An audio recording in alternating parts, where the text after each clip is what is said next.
जय हिंद साथियों, स्वागत है आपका फिर से एक नए सेशन में। बिहार दरोगा के नए सेशन में मैं आपका दोस्त चंदन ओझा स्वागत करता हूं। तो आज के सेशन में हम लोग बिहार दरोगा के प्रैक्टिस सेट करेंगे। किसका सेट करेंगे? बिहार दरोगा का जो एडुटेरिया पब्लिकेशन का न्यू एडिशन 2025 का बुक है। इसमें हम लोगों ने सेट 1 को कर लिया है। सेट 1 कर लिया है। यदि आपको देखना है तो जाकर प्ले लिस्ट से हमारा वीडियो देख सकते हैं। सेट 1 हो गया है। आज हम लोग शुरू करेंगे सेट 2। देखिए दोस्त, हमारा टारगेट है कि बिहार दरोगा से संबंधित जितने भी प्रैक्टिस सेट है अच्छे अच्छे पब्लिकेशन का हम लोग बैठकर करेंगे और एक एक प्रश्नों पर चर्चा करेंगे, समझने का प्रयास करेंगे, तब जाके दरोगा में सिलेक्शन पक्का करेंगे। देखिए, दरोगा बनना है तो क्वेश्चंस को करना होगा, क्वेश्चंस को समझना होगा, तब जाके हम लोग अपना सिलेक्शन पक्का करेंगे। तो चलिए शुरू करते हैं आज का सेशन। देखिए, एडिटोरिया पब्लिकेशन का है। क्वेश्चन आज 100 होने वाला है। इस सेट में टोटल प्रश्न कितना है? 100। कितने मार्क्स का? 200 मार्क का। और टाइम रहता है 2 घंटे का। तो चलिए हम लोग शुरू करते हैं आज का पहला प्रश्न। देखिए, पहला प्रश्न है कि शाहजहां द्वारा निर्मित तख्ते ताउस मयूर सिंहासन पर बैठने वाला अंतिम मुगल बादशाह कौन था? ठीक है, आंसर होगा मोहम्मद शाह। कौन मुगल बादशाह अंतिम था? मोहम्मद शाह। मोहम्मद शाह था जो मयूर सिंहासन पर बैठने वाला अंतिम मुगल बादशाह था। तो आखिर क्या हुआ कि मुगल बादशाह मयूर सिंहासन पर उसके बाद कोई नहीं बैठा? ये आपके प्रश्न दिमाग में आएगा। देखिए, ईरानी आक्रमणकारी नादिर शाह, ईरानी आक्रमणकारी नाम याद रखिए कौन? नादिर शाह आया, ठीक है, भारत पर आक्रमण किया। कब? 1739 ईस्वी में। और यह मुगलों पर आक्रमण करके मुगलों को युद्ध में हरा दिया और भारत से तख्ते ताउस उठा ले गया। इसके साथ साथ कोहिनूर का हीरा भी यह लेकर चला गया। ध्यान रखिएगा। तो कोहिनूर हीरा, तख्ते ताउस कौन लूट कर ले गया था? ईरानी शासक नादिर शाह। चलिए आते हैं अगला प्रश्न। प्रश्न है क्वेश्चन नंबर 2, ध्यान से देखिएगा कि कौन सा कार्य लॉर्ड वेल्लेस्ली द्वारा नहीं किया गया है? बताइए। सहायक संधि की नीति को अपनाना, ये सही है। सहायक संधि की नीति को लॉर्ड वेल्लेस्ली ने अपनाया था। ये तो कार्य सहायक लॉर्ड वेल्लेस्ली द्वारा किया गया है। चतुर्थ आंग्ल मैसूर युद्ध द्वारा मैसूर पर नियंत्रण, ये भी वेल्लेस्ली द्वारा किया गया कार्य है। फोर्ट विलियम कॉलेज की स्थापना लॉर्ड वेल्लेस्ली द्वारा, ये भी कार्य है। तो इसका सही आंसर हो जाएगा डी, कोई नहीं। इसमें से सभी कार्य लॉर्ड वेल्लेस्ली द्वारा किया गया है।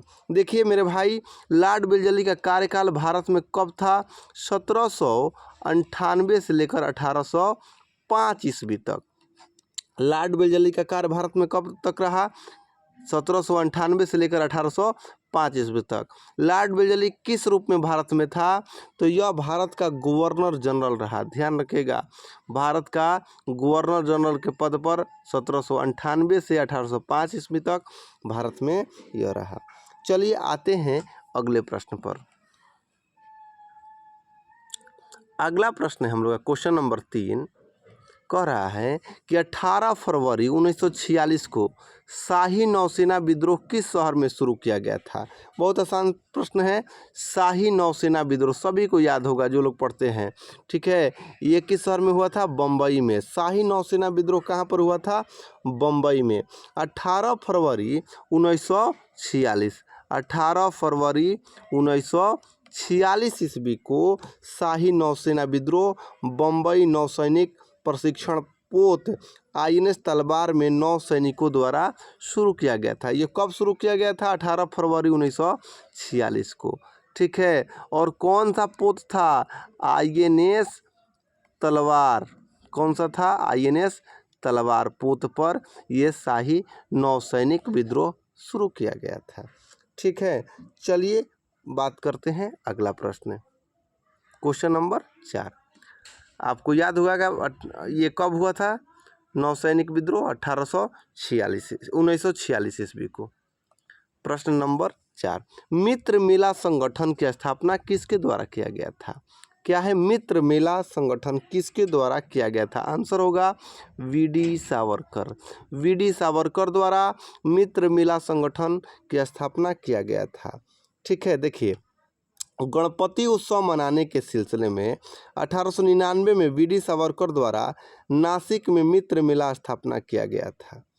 ठीक है, देखिए 1800 मित्र मेला संगठन की स्थापना कौन किया था? वीडी सावरकर। कब हुआ था? तो 1899 में।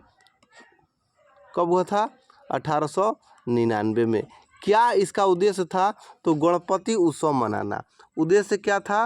गणपति उत्सव मनाना। मित्र मेला संगठन की स्थापना का उद्देश्य क्या था? गणपति उत्सव मनाना। कौन किए थे? वीडी सावरकर किए थे। कब किए थे? 1899 ईस्वी में किए थे। अब आपके दिमाग में ये प्रश्न आएगा कि वीडी सावरकर का नाम जाना पहचाना लग रहा है, तो मित्र मेला ही 1904 में अभिनव भारत संस्था के रूप में बदल गया। कौन सा भारत? अभिनव भारत। इसका नाम आप लोग जानते होंगे।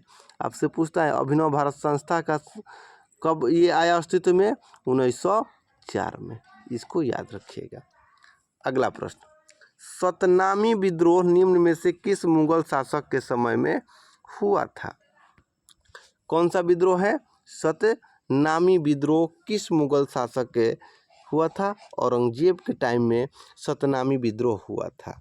1672 में किसानों एवं मुगलों के बीच मथुरा के निकट नारनौल नामक स्थान पर यह विद्रोह हुआ था।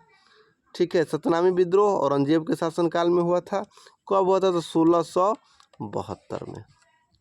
आइए अगला प्रश्न कि वैदिक कालीन सभा का संबंध किससे था? ठीक है, वैदिक कालीन सभा का संबंध किस था? कुलीन या वृद्ध मनुष्यों की संस्था थी। कुलीन या वृद्ध मनुष्यों की संस्था थी। चलिए आते हैं अगला प्रश्न। महाविभा सूत्र जो बौद्ध दर्शन का एक विश्व कोश है की रचना किस बौद्ध संगति में हुई है? बताइए, महाविभा सूत्र की रचना किस बौद्ध संगति में हुई है? यही प्रश्न है। आंसर होगा चतुर्थ बौद्ध संगति में इसकी स्थापना हुई थी। अब आपके दिमाग में आएगा चतुर्थ बौद्ध संगति कहाँ पर हुआ था? तो ये हुआ था कुंडलवन कश्मीर में। कहाँ पर हुआ था? कुंडलवन कश्मीर में। चलिए अगला प्रश्न, कांग्रेस समाजवादी पार्टी की स्थापना किसके नेतृत्व में किया गया था? कांग्रेस समाजवादी पार्टी की स्थापना किसके नेतृत्व में की गई थी?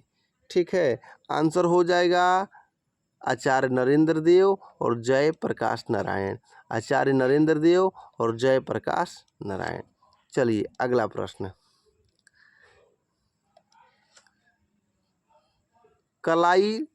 कलाइल सर्कुलर का संबंध किस आंदोलन से था? ठीक है, आंसर होगा स्वदेशी आंदोलन।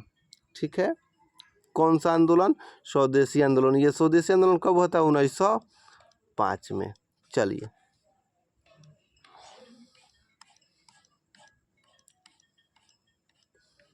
आते हम लोग क्वेश्चन नंबर 10।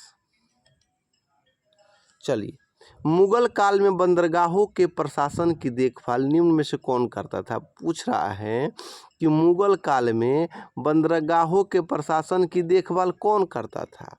आंसर होगा मुसद्दी। मुसद्दी जो था बंदरगाहों की देखभाल करता था। ठीक है, मीर ए बहर क्या करता था? ये जल सेना का प्रधान था। मीर ए बहर क्या था? जल सेना का प्रधान।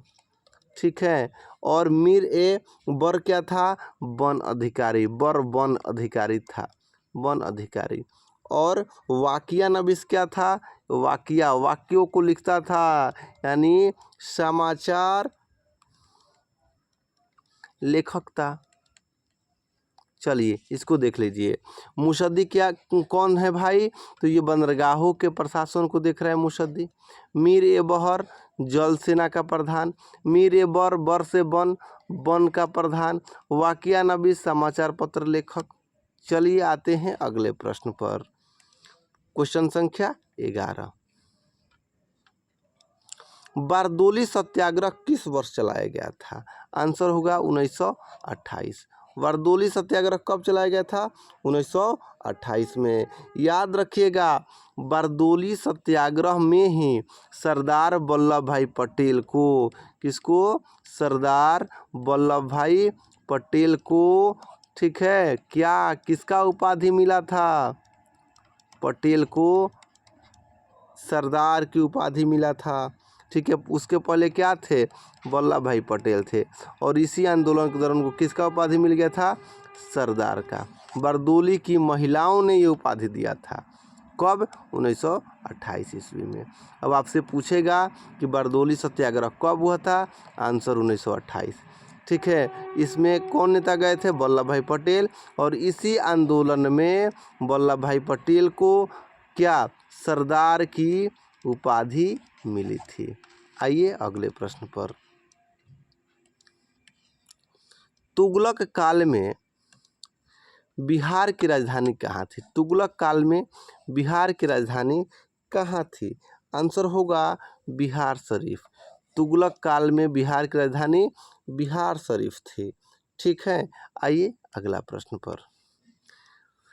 बिहार के कितने व्यक्तियों को वर्ष 2025 में पद्म पुरस्कार देने की घोषणा की गई है? 2025 में कितने व्यक्तियों को पद्म पुरस्कार देने की, बिहार के 7 व्यक्तियों को, बिहार से कुल 7 ऐसे व्यक्ति हैं जिनको पद्म पुरस्कार देने की घोषणा की गई है। कौन कौन है आपको बता देते हैं। एक है शारदा सिन्हा। कौन है? शारदा सिन्हा, ठीक है, जिनका हाल फिलहाल में मृत्यु हो गया था। शारदा सिन्हा है। सुशील मोदी है, ठीक है, जो बिहार के पूर्व उप मुख्यमंत्री रहे हैं। उप मुख्यमंत्री रहे हैं ना मेरे भाई, सुशील मोदी, ठीक है। तो शारदा सिन्हा को पद्म पुरस्कार मिलेगा, सुशील मोदी को पद्म पुरस्कार मिलेगा, और तो और आचार्य कुणाल किशोर को मिलेगा, ठीक है। किशोर कुणाल का आप नाम सुने हैं? यदि आप बिहार से बिलोंग करते हैं और किशोर कुणाल को नहीं जानते हैं तो किसको जानते हैं मेरे भाई? किशोर कुणाल हम बता देते हैं, महावीर मंदिर ट्रस्ट के अध्यक्ष थे। पटना स्टेशन पर जो महावीर मंदिर है उसी के ये अध्यक्ष थे। चलिए, तो शारदा सिन्हा को पद्म पुरस्कार है, सुशील मोदी को है, किशोर कुणाल को है, ठीक है, डॉक्टर हेमंत कुमार को है, नित्यानंद सुरेशर को है, और भीम सिंह भवेश को है। भीम सिंह भवेश आरा के पत्रकार हैं। भीम सिंह भवेश कहाँ के पत्रकार हैं? आरा के पत्रकार हैं। चलिए, ये समाज सेवा के लिए इनको मिला है। किशोर कुणाल को भी समाज सेवा के लिए मिला है। सुशील मोदी को सार्वजनिक मामले के क्षेत्र में मिला है। शारदा सिन्हा को कला के क्षेत्र में मिला। शारदा सिन्हा को मरणोपरांत मिल रहा है, सुशील मोदी को मरणोपरांत मिल रहा है, किशोर कुणाल को मरणोपरांत मिल रहा है। चलिए, बाकी लोग को जिंदा है सभी लोग। तो कुल कितने लोगों को मिल रहा है मेरे भाई पद्म पुरस्कार बिहार से? वर्ष 2025 में बिहार से बताइए कुल कितने लोगों को? 7। अब तो आपको याद हो गया होगा कि किसको किसको मिल रहा है। अगला प्रश्न, क्वेश्चन नंबर 14। अंतर्राष्ट्रीय न्यायालय के कोरम की संख्या कितनी है? अंतर्राष्ट्रीय न्यायालय के कोरम की संख्या कितनी होती है?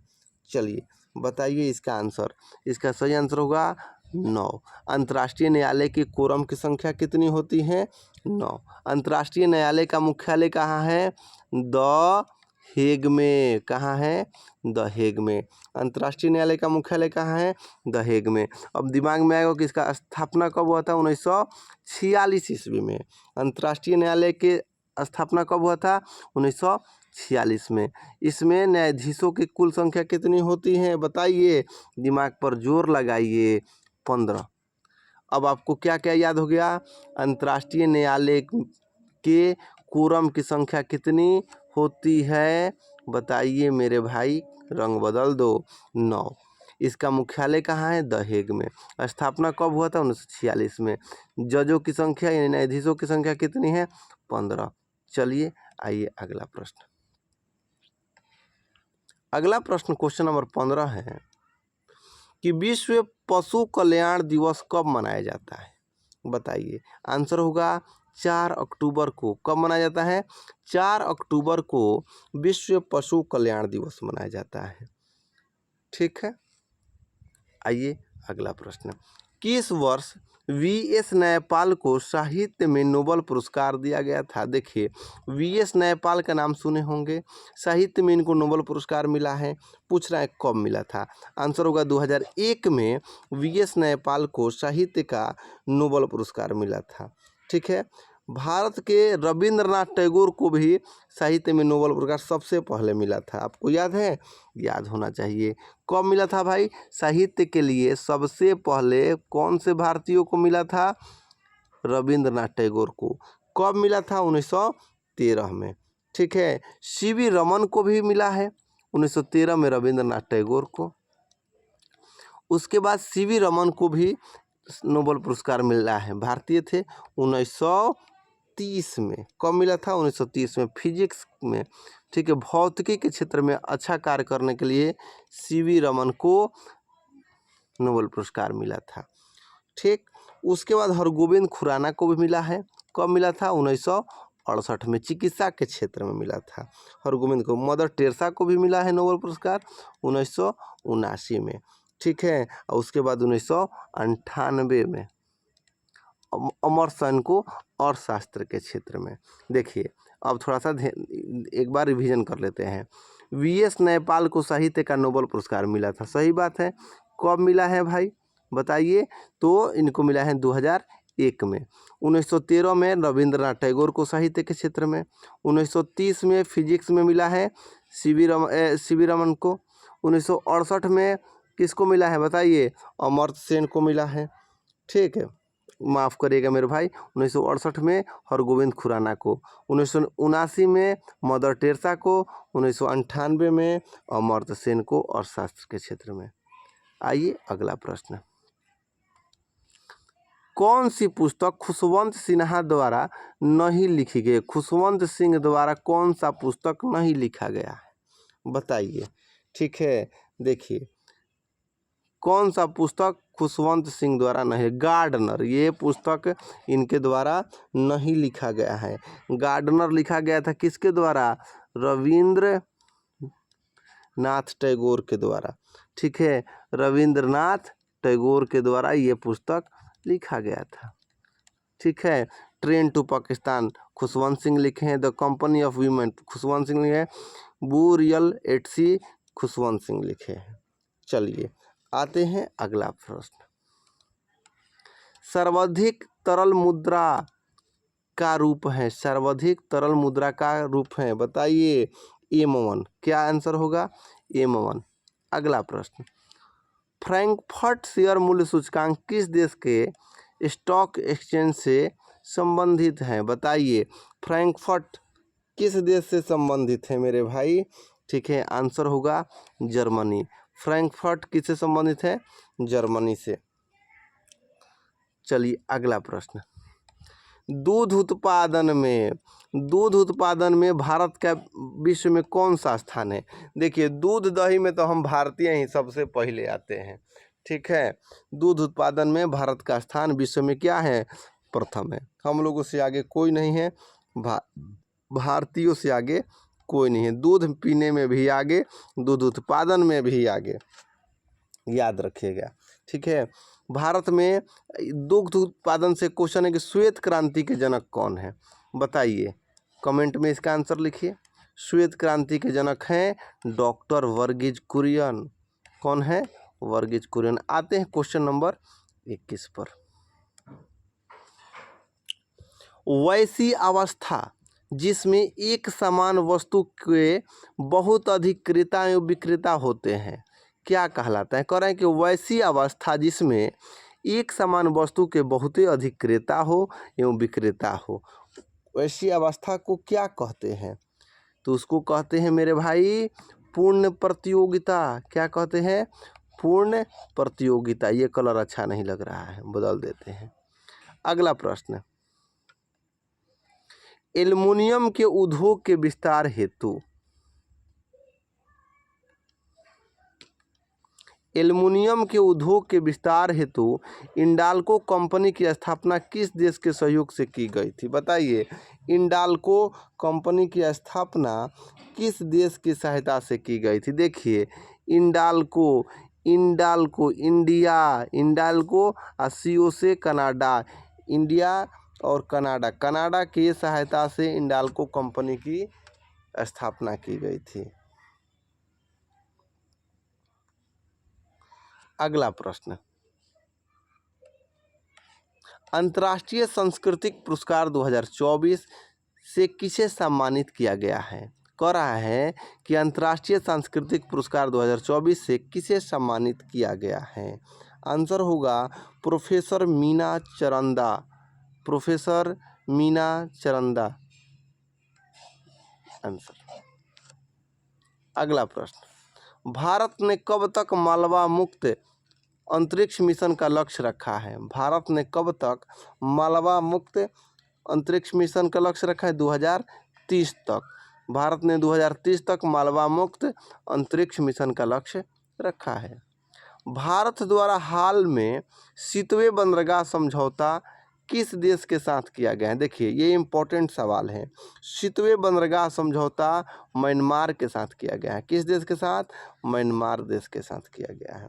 भारत ने म्यांमार में सितवे बंदरगाह का परिचालन नियंत्रण सुरक्षित कर लिया है। ध्यान रखिएगा, यह ईरान के चाबहार के बाद भारत का दूसरा विदेशी बंदरगाह है। यह जो सितवे बंदरगाह है म्यांमार में है, तो ईरान में भारत का एक बंदरगाह है, कौन है? चाबहार। ठीक है, चाबहार, चाबहार भारत का पहला विदेशी बंदरगाह है। ठीक है, और सितवे बंदरगाह भारत का दूसरा विदेशी बंदरगाह है। चलिए आइए अगला प्रश्न, किस देश में दुनिया का पहला तैरता शहर बनेगा? लीजिए पढ़िए कि किस देश में दुनिया का पहला तैरता हुआ शहर बनेगा। ठीक है, आंसर होगा दक्षिणी कोरिया में। दक्षिणी कोरिया में दुनिया का पहला तैरता हुआ शहर स्थापित होगा। अगला प्रश्न, राष्ट्रीय पंचायती राज दिवस किस तिथि को मनाया जाता है? प्रश्न है कि राष्ट्रीय पंचायती राज दिवस किस तिथि को मनाया जाता है?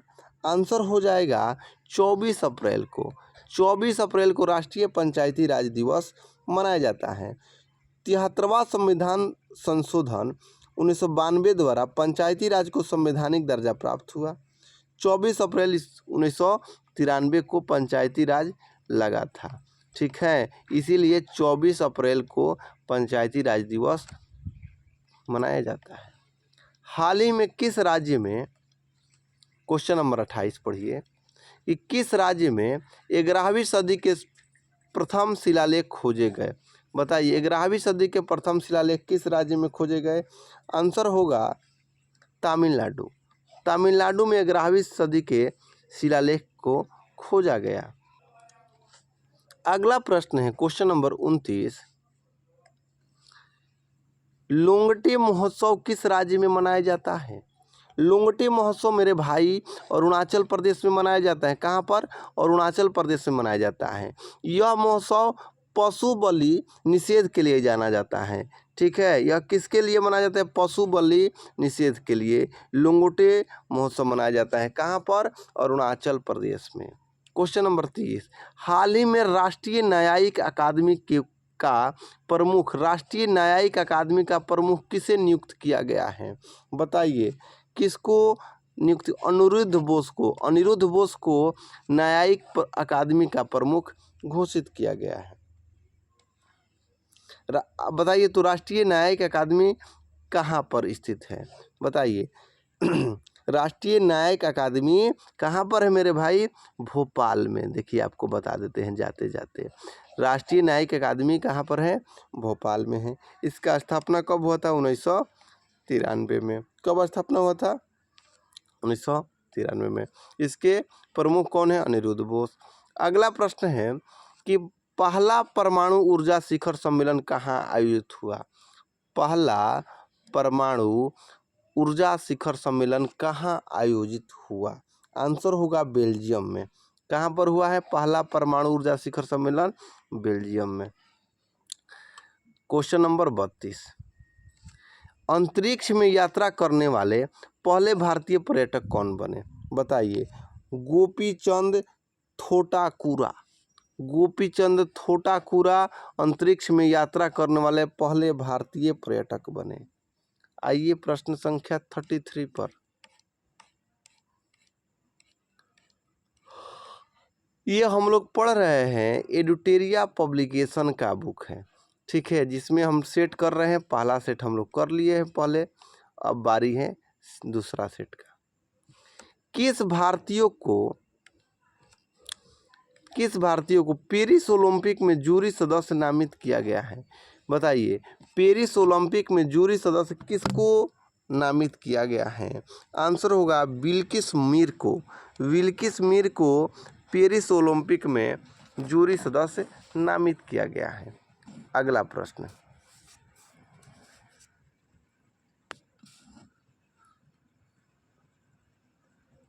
हाल ही में भारत मालदीव एवं श्रीलंका का त्रिपक्षीय अभ्यास दोस्ती 16 का आयोजन कहाँ किया गया है? भारत, मालदीव एवं श्रीलंका का, 3 देश है, भारत है, मालदीव है, श्रीलंका का त्रिपक्षीय अभ्यास दोस्ती 16 का आयोजन कहाँ किया गया है? इसका आंसर होगा मालदीव में ही। कहाँ पर? मालदीव में ही दोस्ती 16 का महाजुटान हुआ है। दोस्ती 16 का महाजुटान और तीनों देशों का, ठीक है, त्रिपक्षीय अभ्यास हुआ है। अगला प्रश्न है क्वेश्चन नंबर 35 कि हुरून ग्लोबल यूनिकॉर्न इंडेक्स 2024 में भारत का रैंक कितना है? हुरून ग्लोबल यूनिकॉर्न 2024, बताइए भारत का रैंक कितना है? ठीक है, आंसर होगा तीसरा। भारत का रैंक क्या है? तीसरा। चलिए आइए अगला प्रश्न, भारत की पहली घरेलू जीन थेरेपी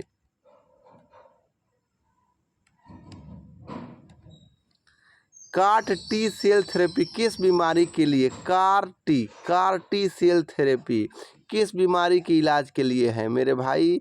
कैंसर के इलाज के लिए है, ठीक है। इसे राष्ट्रपति द्रौपदी मुर्मू ने लॉन्च किया था। CAR-T सेल थेरेपी को कौन लॉन्च किया था? राष्ट्रपति द्रौपदी मुर्मू ने। चलिए आइए अगला प्रश्न पर, हाल ही में किस भारतीय शहर को विश्व शिल्प शहर का दर्जा मिला है? किस भारतीय शहर को विश्व शिल्प शहर का दर्जा मिला है? बताइए। आंसर होगा श्रीनगर को। श्रीनगर को विश्व शिल्प शहर का दर्जा मिला है। आइए अगला प्रश्न, हाल ही में अमेरिका के राष्ट्रपति डोनाल्ड ट्रंप ने किस संगठन से अलग होने की घोषणा किया है? राष्ट्रपति डोनाल्ड ट्रंप ने किस संगठन से अलग होने का, अभी आपको पता होगा, यह आसान प्रश्न हो गया है। स्वास्थ्य संगठन से, WHO से इन्होंने अपना रिश्ता तोड़ लिया है। कहाँ, किससे? WHO से। कब के थे? 20 जनवरी 2025 को, ठीक है, इन्होंने घोषणा किया था कि हमारा अब स्वास्थ्य संगठन से, WHO से कोई संबंध नहीं होगा। आइए आते हैं अगले प्रश्न पर, लोकसभा चुनाव 2024 में भारत की किस जनजाति ने पहली बार मतदान किया है? अब देखिए कि लोकसभा चुनाव 2024 में भारत के कौन जनजाति ने पहला बार मतदान कर दिया? सोमपेन जनजाति ने। कौन जनजाति? सोमपेन। अब आपके दिमाग में आएगा कि सोमपेन जनजाति कहाँ निवास करती है? सोमपेन जनजाति अंडमान निकोबार में निवास करती है। कहाँ पर? अंडमान निकोबार में। कितने सदस्य ने आकर वोट दिया था? 7 सदस्यों ने आकर वोट दिया था। चलिए आइए बात करते हैं अगले प्रश्न का, हाल ही में सर्वोच्च न्यायालय द्वारा टिप्पणी की गई जिसमें जलवायु परिवर्तन के प्रतिकूल प्रभावों से संरक्षण के अधिकार को किस रूप में वर्गीकृत किया जाएगा? कह रहा है कि सर्वोच्च न्यायालय द्वारा टिप्पणी किया गया था क्या कि जलवायु परिवर्तन के प्रतिकूल प्रभावों से संरक्षण के अधिकार को किस रूप में वर्गीकृत किया जाएगा? आंसर होगा मौलिक अधिकार। क्या होगा? मौलिक अधिकार। चलिए, आपको बता दें मौलिक अधिकार कहाँ से लिया गया है? अमेरिका से। मौलिक कर्तव्य कहाँ से लिया गया है? रूस से। नीति निर्देशक तत्व कहाँ से लिया गया है? आप कमेंट बॉक्स में बताइए, सब हम बता देंगे तो आप क्या करेंगे मेरे भाई? और प्रस्तावना को भी बताइए। चलिए अगला प्रश्न, अंतर्राष्ट्रीय मिलेट्स वर्ष 2023 का समापन कहाँ संपन्न हुआ? अंतर्राष्ट्रीय मिलेट्स वर्ष 2023 का समापन कहाँ पर संपन्न हुआ? आंसर हो जाएगा रोम। कहाँ पर संपन्न हुआ? रोम। अगला प्रश्न, लता दीनानाथ मंगेशकर पुरस्कार 2024 से किसे सम्मानित किया गया है? आंसर होगा अमिताभ बच्चन को। अमिताभ बच्चन को लता दीनानाथ मंगेशकर पुरस्कार 2024 से सम्मानित किया गया है। राष्ट्र और समाज के लिए अच्छे काम करने वाले को लता दीनानाथ पुरस्कार प्रतिवर्ष दिया जाता है और 2024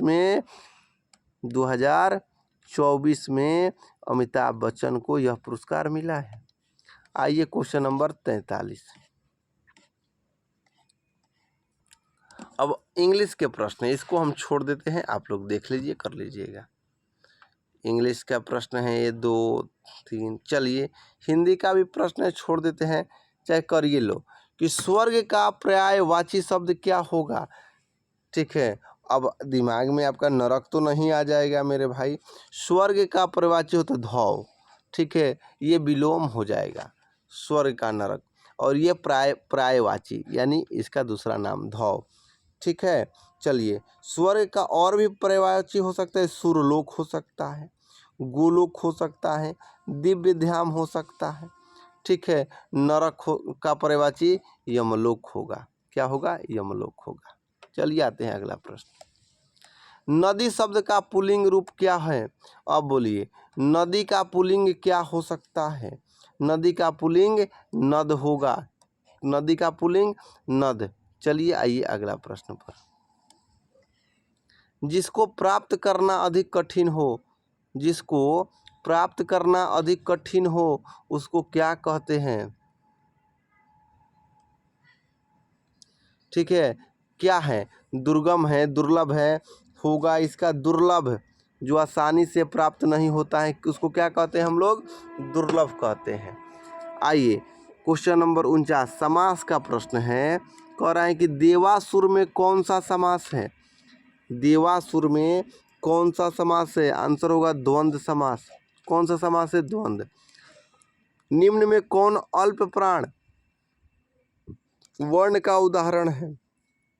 आंसर होगा क और ग। क ग अल्प प्राण वर्ण का उदाहरण है। अगला प्रश्न, राष्ट्रीय विकास परिषद का गठन कब किया गया था? राष्ट्रीय विकास परिषद का गठन कब किया गया था? आंसर होगा अगस्त 1952। अगस्त 1952 में राष्ट्रीय विकास परिषद का गठन किया गया था। ठीक है, इसके सदस्य थे प्रधानमंत्री, संघीय मंत्रिमंडल के सभी मंत्रीगण, सभी राज्यों के मुख्यमंत्री, केंद्र शासित राज्यों के मुख्यमंत्री, नीति आयोग के सदस्य। इसके इतने लोग सदस्य थे। आइए अगला प्रश्न पर, निम्नलिखित में कौन सा कथन सही है? बताइए, प्रश्न को ठीक से देखिए और बताइए कि कौन सा कथन सही। संसद में पहला लोकपाल विधेयक वर्ष 1968 में प्रस्तुत किया गया था। सही बात है कि गलत बात है? सही बात है। लोकपाल एवं लोकायुक्त की स्थापना का सुझाव प्रशासनिक सुधार आयोग ने दिया था। ये भी सही है। देश के प्रथम लोकपाल न्यायाधीश पिनाकी चंद्र घोष थे। ये भी सही। आंसर होगा डी, इनमें से सभी।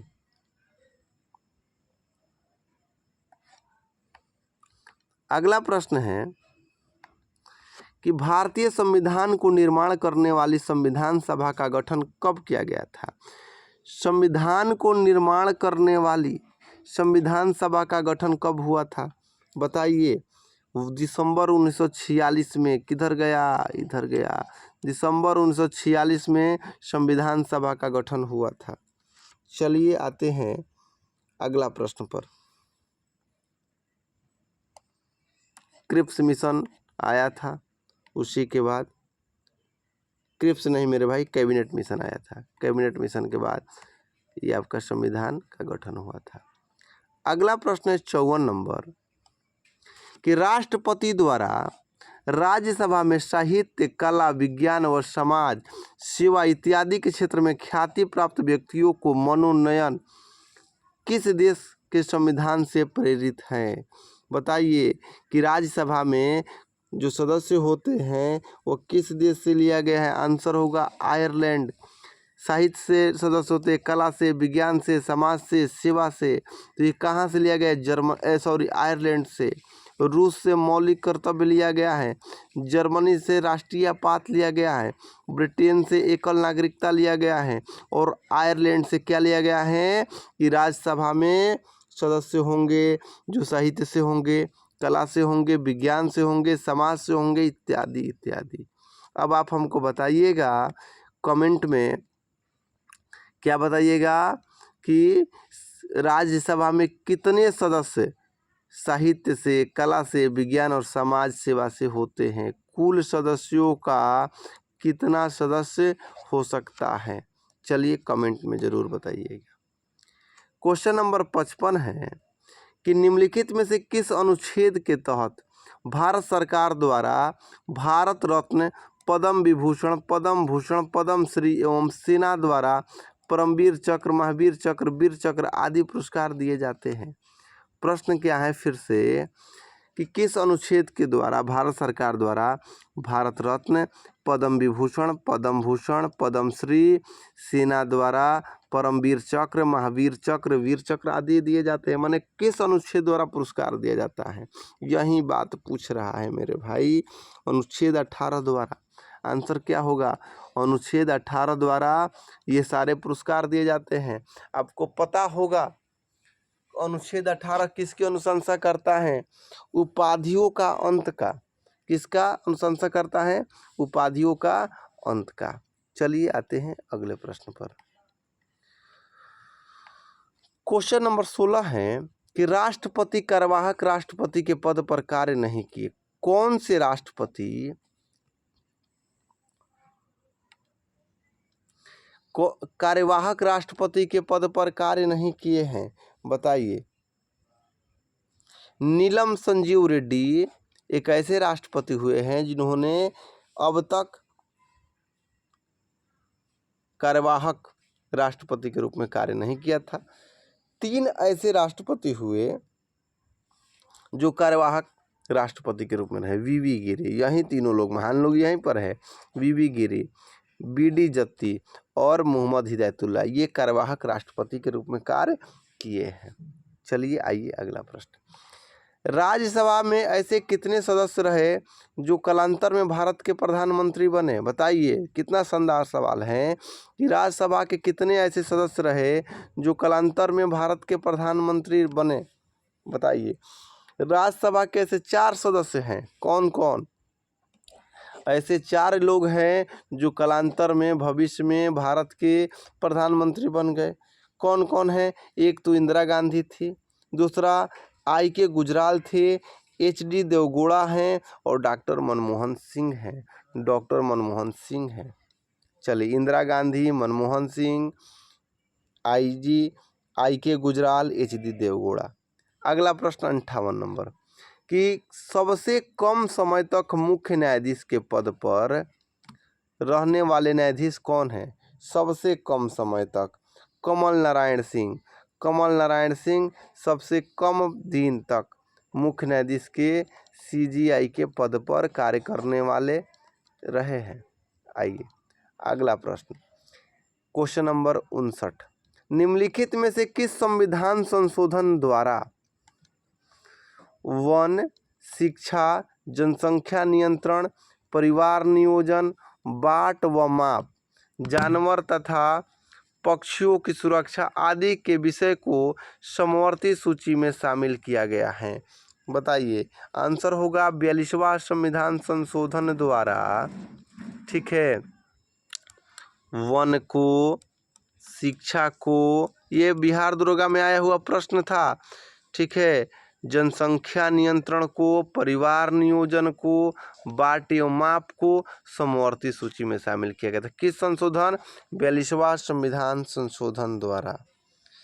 अगला प्रश्न, क्वेश्चन नंबर 60।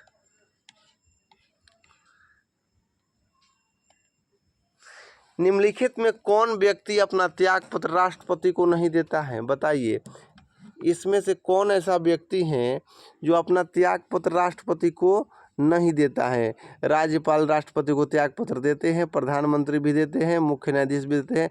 लोकसभा अध्यक्ष अपना त्याग पत्र राष्ट्रपति को नहीं देता है। चलिए आते हैं अगला प्रश्न। वर्ष 2011 के जनगणना के अनुसार भारत की दूसरी सबसे बड़ी जनजाति कौन है? गोंड। भारत की दूसरी सबसे बड़ी जनजाति कौन है? गोंड है। तो आपके दिमाग में आएगा कि सबसे बड़ी जनजाति कौन है 2011 की जनगणना के अनुसार। उसके पहले गोंड था 1 नंबर पर, लेकिन 2011 के जनगणना के अनुसार भारत की दूसरी सबसे बड़ी जनजाति गोंड हो गया है और पहला भील हो गया है। ठीक है, पहला और तीसरा संथाल। संथाल होगा, संस्थाल नहीं, संथाल। ठीक है, चलिए आइए अगला प्रश्न। गुण कहाँ पर होते हैं? मध्य प्रदेश में, ये ध्यान रखिएगा। गुण सर्वाधिक कहाँ है? मध्य प्रदेश में। Question number 62। किस बंदरगाह को अरब सागर की रानी कहा जाता है? आसान प्रश्न है।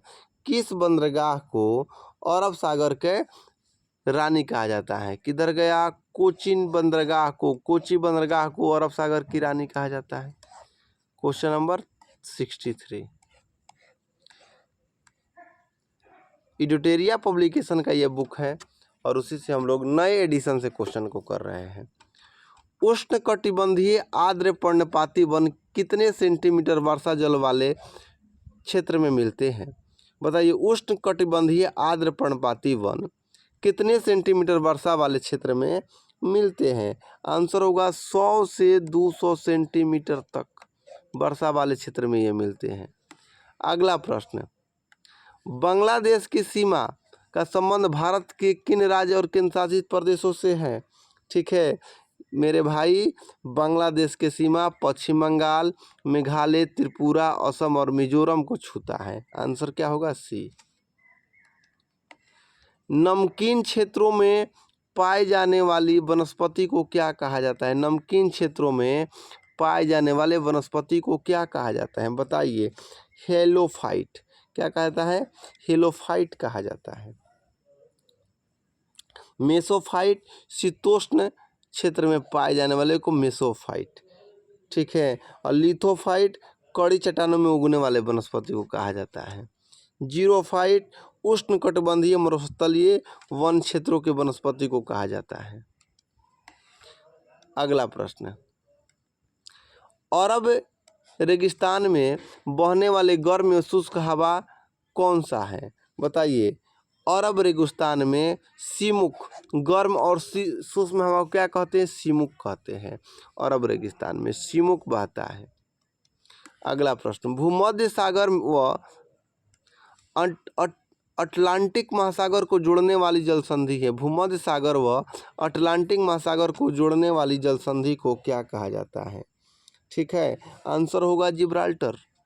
जिब्राल्टर जल संधि भूमध्य सागर व अटलांटिक महासागर को आपस में जोड़ता है।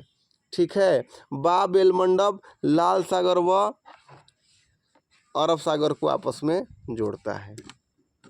बाब एल अलमंडब क्या करता है? अरब सागर को लाल सागर से जोड़ता है। हरमुज क्या करता है? कोई बताएगा मेरे भाई? हरमुज फारस की खाड़ी व ओमान की खाड़ी को आपस में जोड़ता है। अगला प्रश्न। निम्नलिखित में कौन सा अवसादी चट्टान नहीं है? बताइए, अवसादी चट्टान कौन सा नहीं है?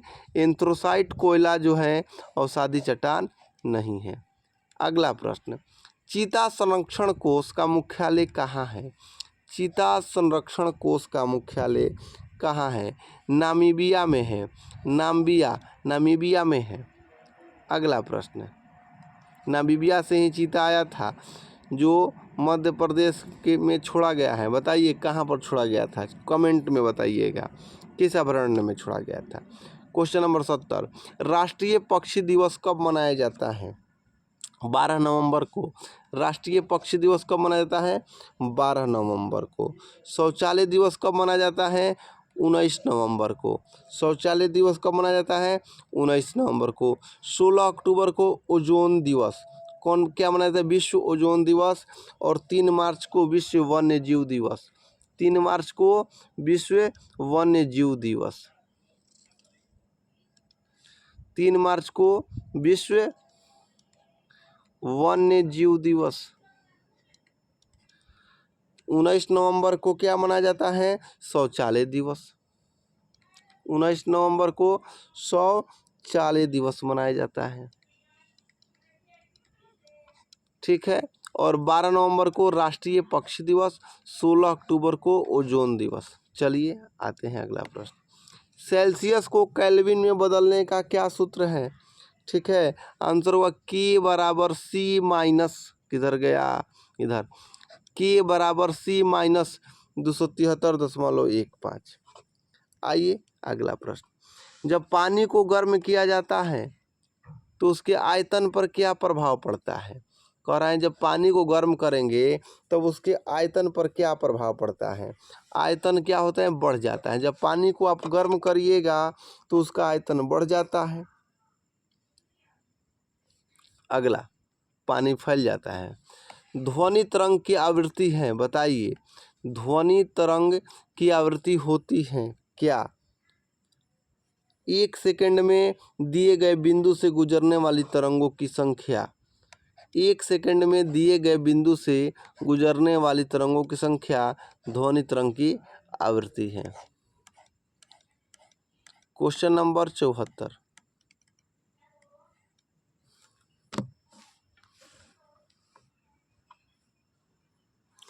निम्नलिखित में वह घटना क्या है जिसके कारण तरंगे एक छोटे छोटे छिद्र से गुजरने के बाद फैलती हैं? बताइए वह घटना कौन सा है? विवर्तन। निम्नलिखित में भौतिक राशि, किस भौतिक राशि की इकाई समय में 2 बार उपयोग होता है? कह रहे हैं किस भौतिक राशि की इकाई में समय का 2 बार उपयोग होता है? त्वरण का, विस्थापन का, किसका? त्वरण का उपयोग होता है। किसका होता है? इकाई समय में समय का 2 बार। देखिए त्वरण क्या होता है? वेग में परिवर्तन की दर को त्वरण कहते हैं। वेग में परिवर्तन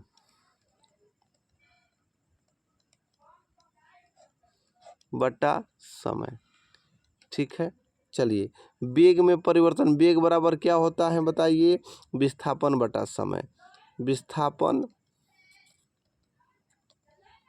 बटा समय। अब बटा में क्या है? पहले से समय है। अब बताइए अब देखिए विस्थापन यानी दूरी, मीटर बटा में सेकंड, बटा में सेकंड, बटा में 1, ये गुणा हो जाएगा इससे, तो हो जाएगा, क्या हो जाएगा? मीटर गुणे 1 बटा समय गुणे समय, यानी मीटर बटा में समय का स्क्वायर, यानी मीटर प्रति सेकंड स्क्वायर। चलिए ये माइनस नहीं होगा। अगला प्रश्न, तो आया नहीं, इसका क्या आया? मीटर प्रति सेकंड स्क्वायर। तो समय कितना बार आया? 2 बार आया। आइए अगला प्रश्न, पृथ्वी के घूर्णन गति बढ़ाने पर जी का मान विषुवत रेखा पर हो जाता है। घूर्णन गति बढ़ाने पर जी का मान विषुवत रेखा पर क्या हो जाएगा? कम हो जाता है। अगला प्रश्न, निम्नलिखित में कौन सा कथन सही नहीं है, गलत है? ठीक है, इनमें से कोई भी कथन आपका सही, असत्य नहीं है। देखिए सभी कथन सत्य हैं भाई, इनमें से कोई भी कथन असत्य नहीं है। कह रहा है नमी युक्त वायु का घनत्व शुष्क वायु के घनत्व से कम होता है। सही है। शुष्क वायु की अपेक्षा नमी युक्त वायु का घनत्व की चाल अधिक होती है। सही बात। देखिए, शुष्क वायु की अपेक्षा नमी युक्त वायु में ध्वनि की चाल अधिक होती है। नमी युक्त जो वायु होता है उसमें ध्वनि की चाल अधिक होती है, इसलिए बरसात के दिनों में आवाज़ देने पर ज़्यादा दूर तक जाता है। ठीक है। आर्द्रता बढ़ने से ध्वनि की चाल बढ़ती है। सही बात है। जैसे आर्द्रता बढ़ जाएगी तो ध्वनि की चाल बढ़ जाती है तथा आर्द्रता के कम होने पर चाल घटती है। चलिए, अभी हम क्या बोले कि बरसात के दिनों में आवाज़ दूर दूर तक जाती है, इसका कारण यही है। अगला प्रश्न है कि जीवित मानव शरीर का सबसे कम मात्रा में पाए जाने वाला तत्व कौन सा है। जीवित मानव के शरीर में सबसे कम मात्रा में क्या पाया जाता है? मैग्नीज। ये कल के सेट में भी प्रश्न था। ठीक है। तो आपको याद रखना है कि जीवित मानव शरीर में कम मात्रा में क्या पाया जाता है? मैग्नीज। अगला प्रश्न, निम्नलिखित में कौन सा कथन गलत है? और मेरे भाई मात्र 20 क्वेश्चन बचे हैं। ठीक है। कौन सा कथन सत्य है बताइए। आंसर होगा बी, किसी द्रव्य के पृष्ठ पर वाष्प दाब जितना बढ़ता जाएगा वाष्प की दर उतनी ही घटती जाएगी। आइए अगला प्रश्न, बोरबरी के अनुसार प्रत्येक कक्षा में चक्कर लगाने वाले इलेक्ट्रॉन की अधिकतम संख्या कितनी होती है? आंसर होगा 2n²। मेंडलीव के आवर्त के नियमानुसार आवर्त सारणी में कुल कितने वर्ग तथा कितने आवर्त होते हैं? मेंडलीव के अनुसार 9 वर्ग और 7 आवर्त होते हैं। मेंडलीव के अनुसार 9 वर्ग और 7 आवर्त होते हैं। KMnO4 में Mn की ऑक्सीकरण संख्या कितनी होती है? आंसर होगा +7।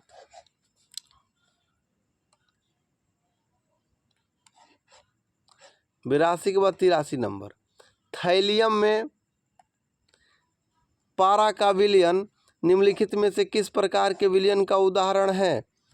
आंसर हो जाएगा,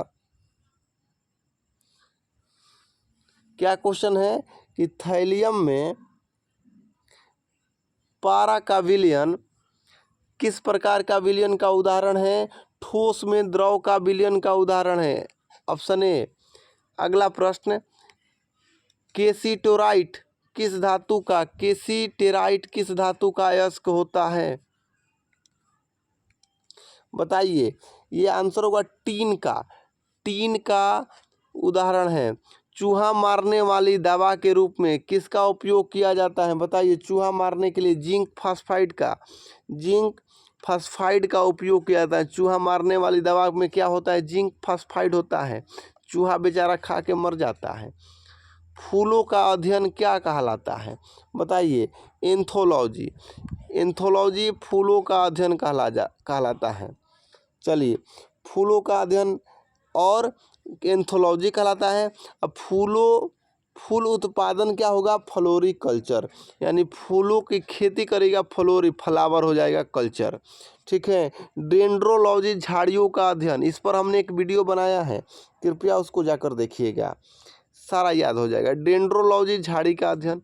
सिल्वीकल्चर किसका अध्ययन होता है मेरे भाई? तो काष्ठ या पेड़ों का अध्ययन होता है। अगला प्रश्न, यदि एक पुरुष में वृषण के विकास में कमी के साथ स्तनों का विकास अधिक होने लगे तो बताइए कि इस पुरुष के किस गुणसूत्र में परिवर्तन हुआ होगा? अब लीजिए, कह रहा है कि पुरुष में वृषण का विकास में कमी हो गया और स्तन का विकास अधिक हो गया, उल्टा गुण आ गया, तो बताइए किस गुणसूत्र का कमी है? इसका आंसर होगा सी। किधर गया? 23 + XXY गुणसूत्र का कमी हो गया है। चलिए, और ऐसे पुरुष को क्या कहते हैं? नपुंसक कहते हैं। क्या कहते हैं? नपुंसक कहते हैं। यदि कोई पुरुष है और उसमें देखिए, यदि कोई पुरुष है उसमें क्या है भाई कि 23 + XY के साथ साथ में यदि X फैक्टर भी आ गया है, ठीक है, तो वैसे पुरुष में क्या होगा? टेस्टोस्टेरोन की संख्या कम वृद्धि होगी। टेस्टोस्टेरोन जो हार्मोन है उसका वृद्धि कम होगा और उस पुरुष में स्तन का विकास शुरू हो जाएगा, उसके वृषण का विकास बहुत कम होगा, जिसके बदले क्या हो जाएगा, वो पुरुष नपुंसक हो जाता है। आपके दिमाग में घूमता होगा मेरे भाई, नपुंसक किसको कहते हैं। तो देखिए एक्स वाई के साथ साथ में यदि एक्स का भी आ गया तो उसका सबसे पहले क्या होगा कि वृषण का विकास रुक जाएगा। वृषण में ही हार्मोन कौन होता है, टेस्टोस्टेरोन हार्मोन होता है। ठीक है, टेस्टोस्टेरोन हार्मोन का स्राव कम होगा और उसमें स्तन का विकास शुरू हो जाएगा। ये रोग किस में होता है, पुरुषों में ही होता है, और वैसा पुरुष को क्या कहते हैं, नपुंसक कहते हैं। चलिए आइए अगले प्रश्न पर।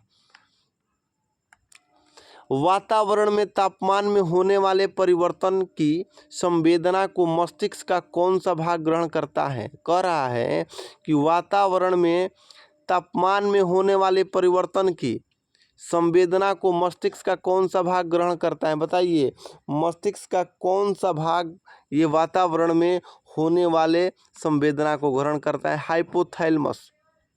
आइए अगला प्रश्न। कौन सा कथन हाइड्रा जीव की विशेषता को प्रदर्शित करता है, बताइए हाइड्रा जीव की विशेषता को कौन सा कथन प्रदर्शित करेगा। देखिए पहला पढ़ लेते हैं। हाइड्रा जीव में मुकुलन विधि से प्रजनन होता है, ये बात सही है। इसमें पुनर्वर्धन की क्षमता होती है, ये भी सही है। इस जीव में टेटिकल्स जैसी संरचना पाई जाती है, ये भी सही, आंसर डी इनमें से सभी। अगला प्रश्न, निम्नलिखित में कौन सा युग्म सही सुमिलित है, बताइए कौन सा है। खसरा रोग पेरिमिक्सो वायरस से होता है, ये सही है। ठीक है, चलिए, और वो वायरस से पित्त ज्वर होता है। पित्त ज्वर इससे नहीं होता है, और वो वायरस से होता है। पित्त ज्वर वाला आंसर हो जाएगा, और वो वायरस से पित्त ज्वर होता है। चलिए, हर्पिज रोग हर्पिज वायरस से होता है। अगला प्रश्न आइए। फ्लोएम ऊतक से खाद्य पदार्थों का संचारण पौधे के शरीर के किस दिशा में होता है। फ्लोएम ऊतक से खाद्य पदार्थों का संचारण पौधों के शरीर में किस दिशा में होता है, बताइए। ऊपर नीचे दोनों ओर, ऊपर भी होता है नीचे भी होता है, दोनों ओर। फ्लोएम क्या करता है भाई, पौधों में ये चारों तरफ, ठीक है, जल और खनिज तत्वों को पहुंचा देता है, फैला देता है फ्लोएम। ये आपका पेड़ हुआ। चलिए आइए अगला प्रश्न। अब प्रश्न खत्म होने वाले हैं। पल्मोनरी धमनी में कौन सा रक्त प्रवाहित होता है, बताइए। पल्मोनरी धमनी में कौन सा रक्त, अशुद्ध रक्त मेरे भाई। पल्मोनरी धमनी में कौन सा अशुद्ध रक्त होता है। जबकि देखिए आपको बताते हैं, एक होता है धमनी और एक होता है शिरा। ठीक है, धमनी में अशुद्ध रक्त नहीं, धमनी में शुद्ध रक्त और शिरा में अशुद्ध रक्त प्रवाहित होता है। अगला प्रश्न, पुनर्जनन की शक्ति सबसे कम निम्नलिखित में किस कोशिका का होता है। पुनर्जनन की शक्ति निम्नलिखित में सबसे कम किस कोशिका में होता है, आंसर होगा मस्तिष्क की कोशिका का। अगला प्रश्न, मोलस्का जगत के जंतु निम्नलिखित में से किस अंग द्वारा उत्सर्जन करते हैं, बताइए। मोलस्का जगत के जंतु किसके द्वारा उत्सर्जन करते हैं, आंसर होगा मूत्र अंग द्वारा, मूत्र अंग द्वारा उत्सर्जन करते हैं। अगला प्रश्न लास्ट, पोलोनेरिया फिताकृमि लीवर फ्लूक आदि निम्नलिखित में से किस संघ के जंतु हैं, बताइए। संघ प्लैटीहेल्मिन्थेज, आंसर सी। इस तरह हमने, अब आगे का जो प्रश्न है गणित का प्रश्न है, आप लोग खुद से कर लीजिएगा, हम दिखा देते हैं। ठीक, 100 प्रश्न। इस तरह से आज का सेशन समाप्त हुआ। वीडियो अच्छा लगे तो मेरे भाई लाइक सब्सक्राइब कमेंट ज़रूर करें। धन्यवाद, थैंक यू लास्ट तक बने रहने के लिए, थैंक यू।